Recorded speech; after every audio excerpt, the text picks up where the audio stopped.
Hello, my name is Maricela from the Center for Healthy Communities, and I am excited to present to you all the Eat Healthy, Be Active curriculum. For this lesson, we will be focusing on how to make meals that are both healthy and taste great.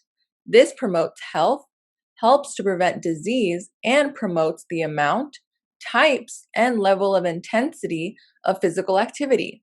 So, let's get started. This is Eat Healthy, Be Active.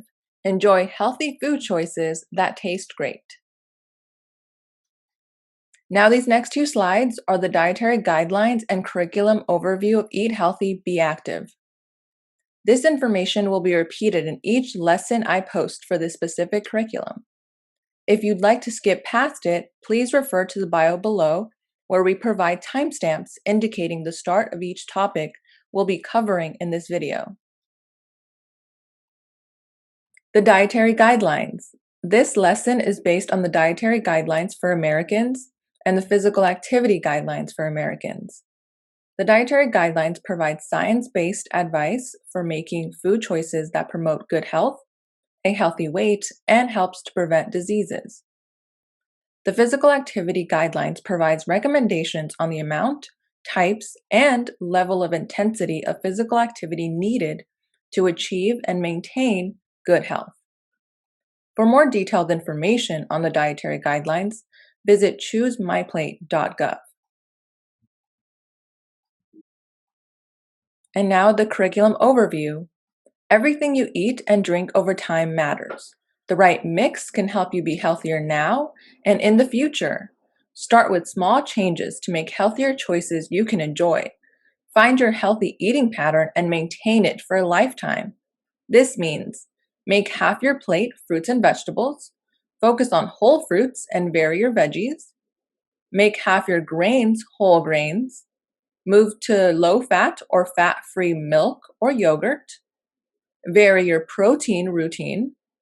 And drink and eat less sodium, saturated and trans fats, and added sugars. Healthy eating and physical activity are the building blocks of a healthier life. The Physical Activity Guidelines recommends that adults be physically active for at least 2 hours and 30 minutes each week. Children, on the other hand, need 60 minutes each day. You can stay physically active by doing activities such as walking, dancing, bicycling, or gardening, and by reducing the amount of time you spend sitting. Small changes can make a large difference. Part 1. Select lean cuts of beef or pork or lean ground beef and skinless turkey or chicken breast. And when purchasing your ground beef or ground turkey, it's important to choose those that are 92% lean or higher. You can find this information on the package of your food. Compare sodium in foods like soup, bread, and frozen meals, and choose foods with lower numbers. Limit your purchase of processed meats such as bacon, sausage, and hot dogs, which tend to be higher in sodium and saturated fats.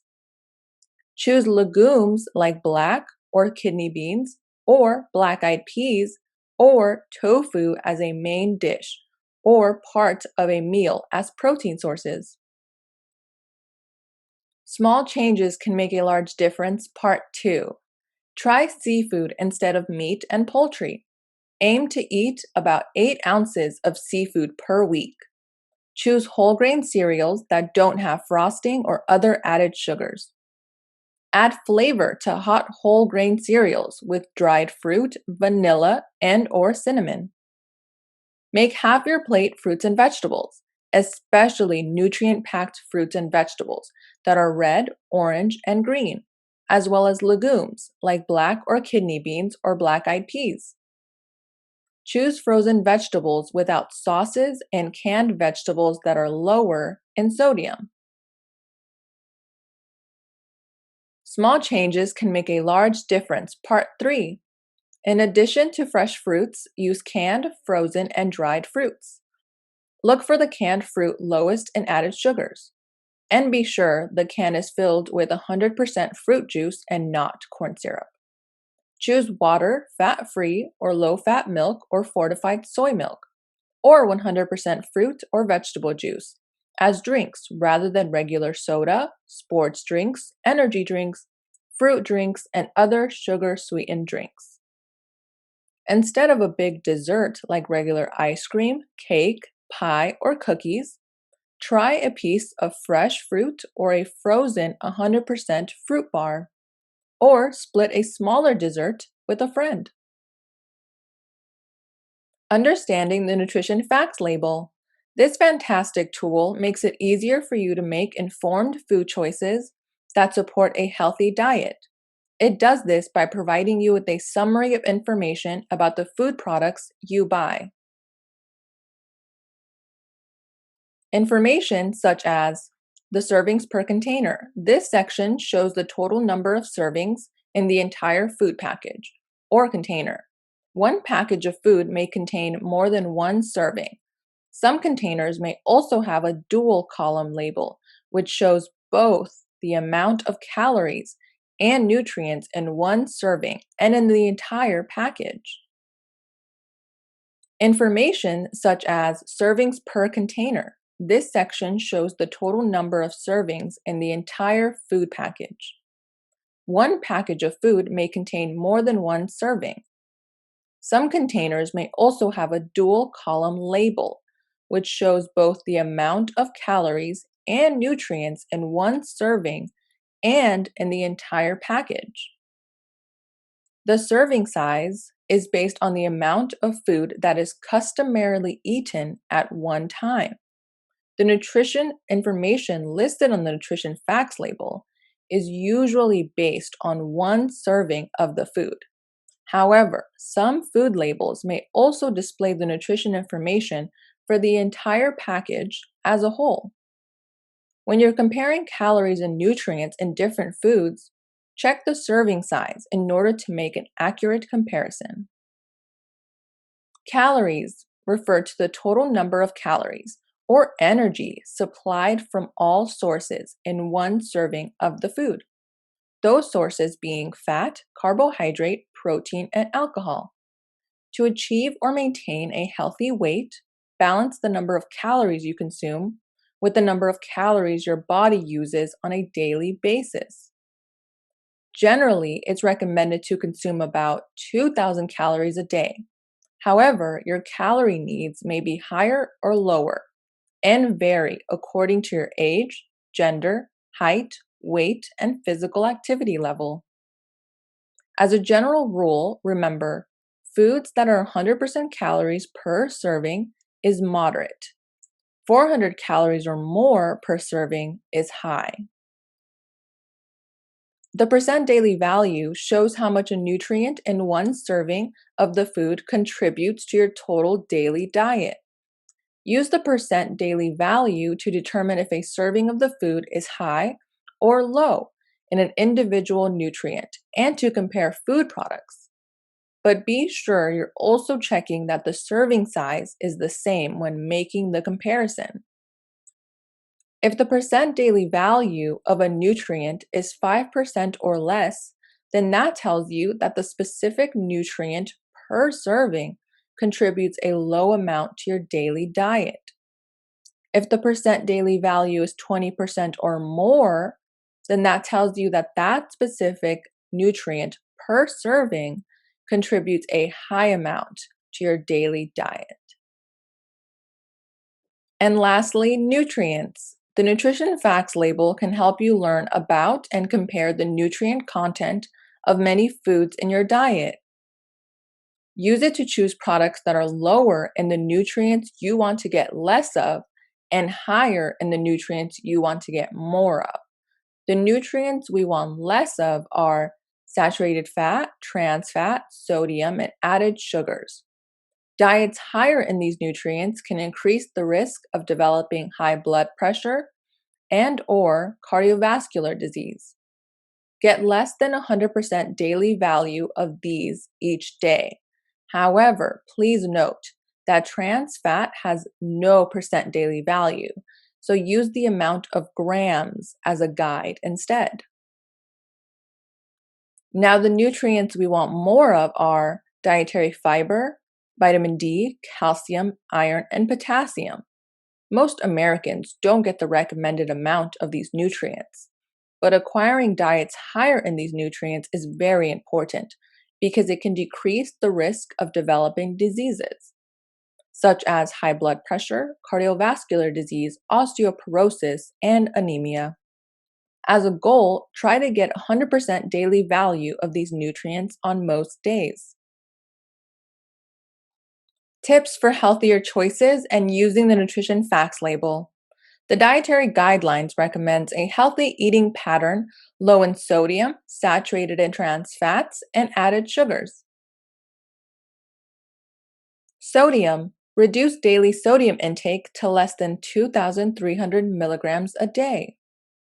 However, adults with prehypertension or hypertension would benefit from further reducing their sodium intake to less than 1,500 milligrams a day. Here's how you can do that. Read the nutrition facts labels and choose the option lower in sodium.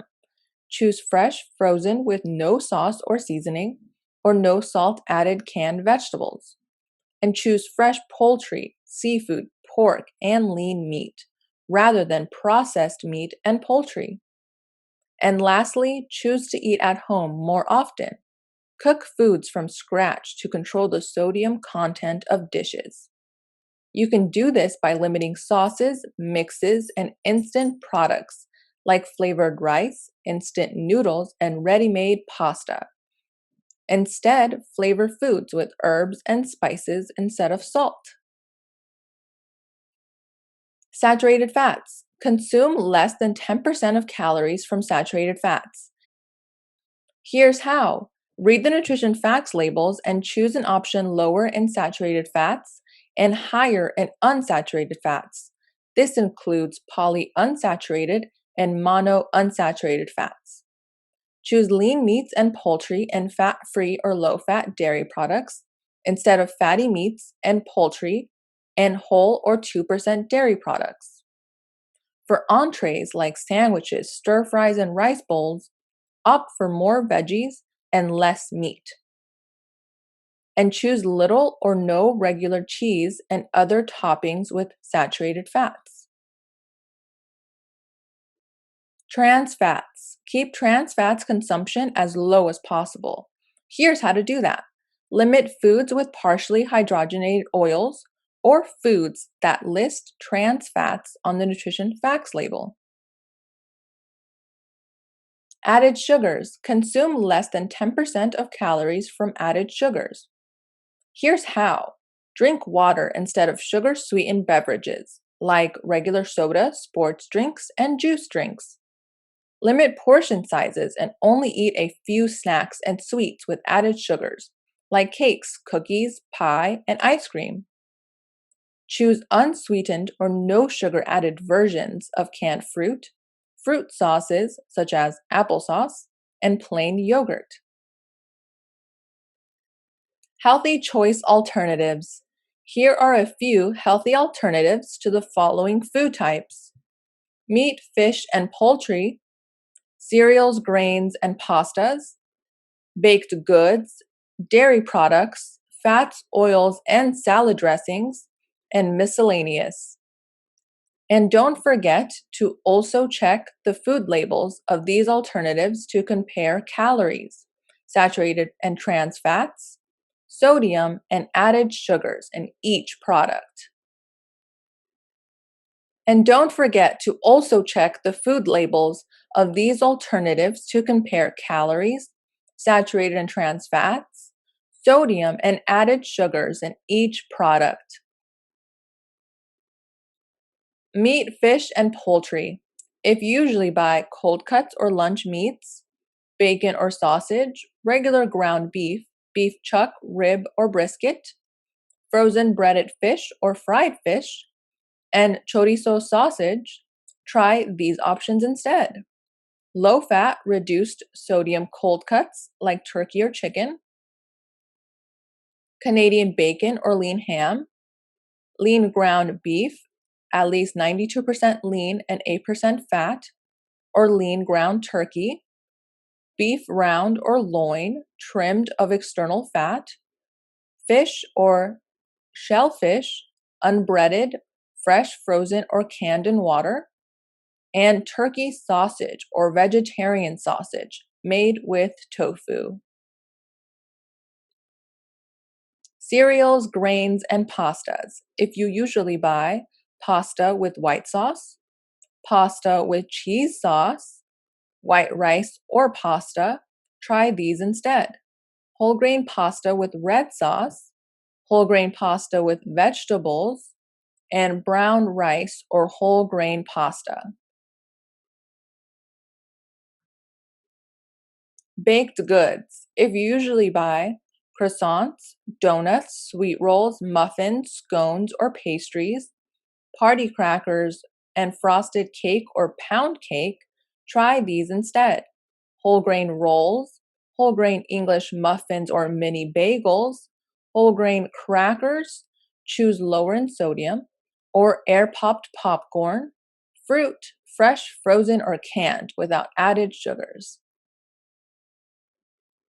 Dairy products. If you usually buy whole milk, ice cream, sour cream, cream cheese, cheese, regular 4% cottage cheese, whole milk ricotta cheese, coffee cream, half and half, or non dairy creamer, try these instead.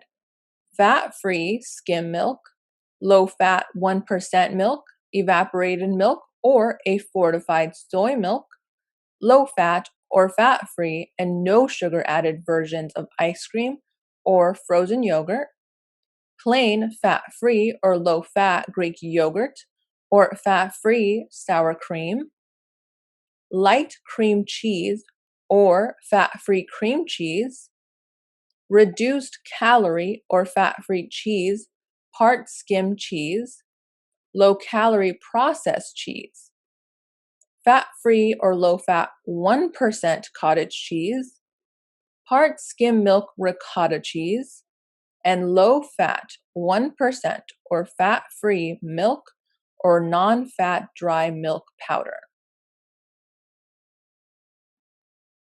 Fats, oils, and salad dressing. If you usually buy stick margarine or butter, regular mayonnaise, cream based salad dressing, shortening, or lard for pan cooking, try these options instead.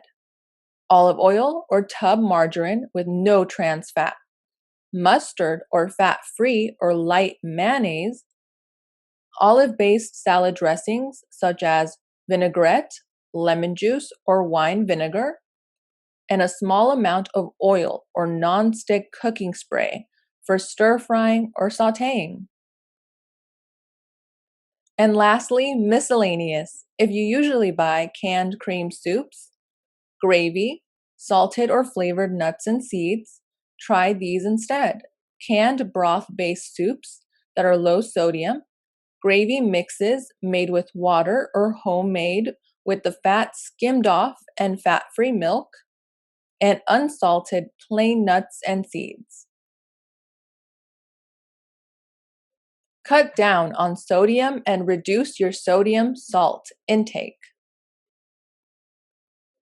Let's start with the basics. What is sodium? Sodium is a mineral, and most of the sodium in our foods come from salt. And sodium in moderation is good. We all need a little sodium to stay healthy. Eating too much sodium, however, can lead to high blood pressure, also known as hypertension.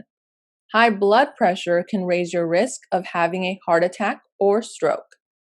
The good news is that cutting down on sodium can help lower your blood pressure or keep it at a healthy level. What foods are high in sodium? Whenever you add salt to your food, you're adding sodium. But the dietary guidelines shows that most of the sodium we eat doesn't come from our salt shakers. Sodium is largely used by food manufacturers and others who prepare foods as a preservative and to add flavor, cure meat, thicken sauces, and keep some foods moist. That's why sodium is found in almost all the processed and prepared foods we buy. Dishes with many ingredients like pizza, casseroles, burgers, tacos, and sandwiches tend to have ingredients that are high in sodium. When making these dishes, limit ingredients that are often high in sodium, such as processed meats, poultry, and seafood, like deli meats, sausages, pepperoni, and sardines, sauces, dressings, and condiments, and instant products like flavored rice, instant noodles, and ready made pasta. So, how can I cut down on sodium? Pay close attention to the foods you choose when you're grocery shopping and eating out. Try making these following 5 small changes. Number 1, check the nutrition facts label.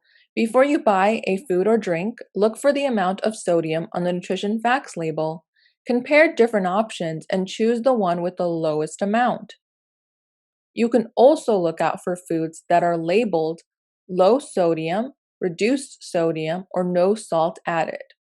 But keep in mind that sometimes foods without these labels are still lower in sodium, so it's always a good idea to check the nutrition facts label. Number 2, find out which foods you eat have the most sodium. The top 10 sources of sodium are breads and rolls, pizza, sandwiches, cold cuts, and cured meats, soups, burritos, tacos, savory snacks, such as chips, popcorn, pretzels, snack mixes, and crackers, chicken, cheese, eggs, and omelets. Consider eating these foods in smaller portions or eating them less often. Number 3, make healthy shifts. Replace higher sodium foods or ingredients with healthier options. You can snack on unsalted nuts instead of snacks like salted pretzels.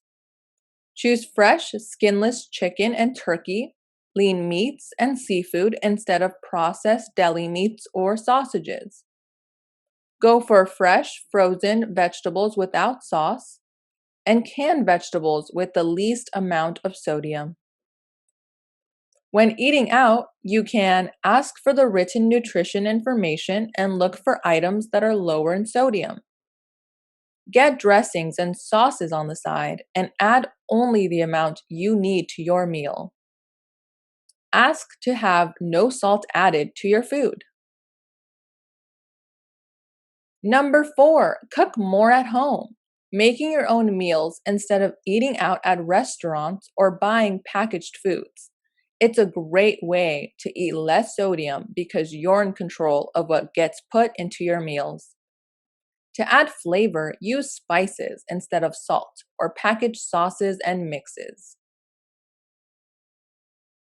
Number 5, consider the dietary approaches to stop hypertension, also known as the DASH eating plan. Based on scientific evidence, the DASH plan helps limit sodium and unhealthy fats. Think about following the DASH eating plan at the lower sodium option of 1,500 milligrams per day if you have hypertension or prehypertension. Learn more about it by clicking on the link provided. The link is on the bio below as well. Tips for using herbs and spices instead of salt. Instead of using salt to season your foods, try out some of these herbs and spices. Start small and figure out which ones are your favorites. If you take a look at the table on the screen, there's basil, chili powder, cinnamon, cloves, dill weed and dill seed, garlic, ginger, marjoram, nutmeg, oregano, parsley, rosemary, sage, and thyme. Feel free to pause here to take a more detailed look of the table. And now, rules to remember. Sodium addition. Even foods that don't taste salty may still be adding sodium to your diet, especially if you eat them often. For example, The sodium found in foods like breads, tortillas, cheese, and condiments can add up. Too much sodium can be bad for your health because it can increase your blood pressure. The majority of sodium we consume is in processed and restaurant foods. The average sodium intake for Americans ages 2 years and older is approximately 3,400 milligrams per day. The Dietary Guidelines recommends reducing your sodium intake to less than 2,300 milligrams per day for adults ages 14 years and older, and children younger than 14 years need even less sodium than that, depending on their age. Next up, modifying a recipe. Tips to make your meals healthier. There are simple changes you can make when cooking to reduce calories, saturated and trans fats, sodium, or added sugars. Here are some general tips to make your meals healthier. Cook with low-fat methods such as baking, broiling, boiling, steaming, or microwaving rather than frying. Season foods with herbs, spices, lime, or lemon juice, and vinegar rather than salt. Use a little oil or spray oils instead of butter and stick margarine. Increase the amount of vegetables and or fruits in a recipe. Remember, you want to fill half of your plate with vegetables or fruits. Take the skin off chicken and turkey pieces before cooking them to reduce the amount of saturated fats. And reduce the amount of sugar in a recipe by 1/4 to 1/3. For instance, if a recipe calls for 1 cup, use 2/3 cups instead. To enhance the flavor when sugar is reduced, add vanilla, cinnamon, or nutmeg. Healthy recipe to try at home. Try out this recipe at home and practice making any modifications you prefer. This recipe is the turkey taco salad, and it serves 4 people. Feel free to pause here as well to take a better look at the recipe. Increasing physical activity. The Physical Activity Guidelines for Americans recommends that everyone engage in regular physical activity for health benefits. Recommendation for adults. If you're looking to try a moderate activity, it's recommended that you go on a brisk walk, bike on flat ground, try a dance class, or garden. Do these activities for at least 2 hours and 30 minutes a week. Now, if you want to kick it up a notch and try a more vigorous activity, it's recommended that you jump rope, play a sport like basketball or soccer, swim laps, or try an aerobic dance class. Do these activities for at least 1 hour and 15 minutes a week. For children, on the other hand, they need 60 minutes of physical activity each day. Today's tip of the day: limit the amount of time you spend watching TV or using other media, such as video games. This is especially important for children and adolescents. Use the time you watch TV to be physically active in front of the TV. Keep track of your physical activity and nutrition goals. Track your physical activity and take small steps to improve your eating habits. You can keep track with a journal or notebook, a website, or a mobile app. MyPlate Resources. Before I end this lesson, I want to share with you all the many resources that myplate.gov has to offer. Check them out for resources on building healthy eating habits. Now, if we click on the link and check out the page, as we can see, there are numerous free resources available, such as MyPlate tools, print materials, graphics, and videos. Let's click on each resource option and explore. Let's start with MyPlate tools. These tools are great for testing your knowledge with quizzes, building nutrition skills, and creating a healthy eating plan for you and your family.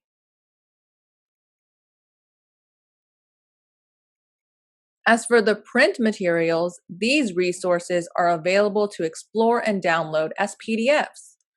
There's crossword puzzles, word searches, coloring sheets, dietary guidelines, food planning handouts, infographics, and numerous other tips on healthy living.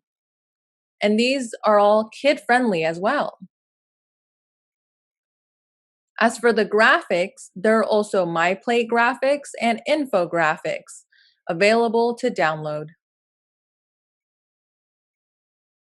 And lastly, there are numerous videos available to either watch on your own or with your family.